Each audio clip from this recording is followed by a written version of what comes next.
Awali Kompas pagi, saudara, polisi menangkap satu dari dua pelaku pencurian tas berisi uang milik penjual siomay di Kota Makassar, Sulawesi Selatan. Pelaku dibekuk usai aksi kejahatannya terekam CCTV dan viral di media sosial. Aksi dua pria berboncengan sepeda motor yang mengambil tas berisi uang penjual siomay di Kota Makassar akhirnya terbongkar. Pelaku seketika viral setelah aksinya terekam CCTV. Polisi yang lakukan penyelidikan menangkap satu dari dua pelaku. Pelaku berinisial AR, merupakan pengendara motor, ditangkap di rumahnya di Kota Makassar. Kami dari unit Jatadras Polrestabes Makassar segera melakukan penyelidikan atas peristiwa tersebut.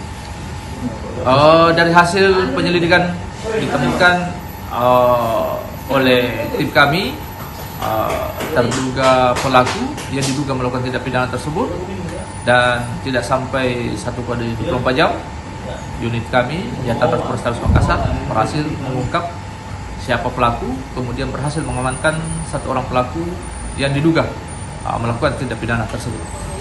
Untuk pelaku yang satu masih dalam tahap pencarian, dalam keberadaannya di mana.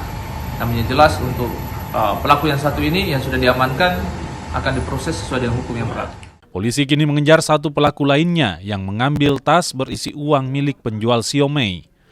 Polisi menyita barang bukti motor yang digunakan saat beraksi. Adapun uang hasil kejahatan telah habis digunakan oleh para pelaku.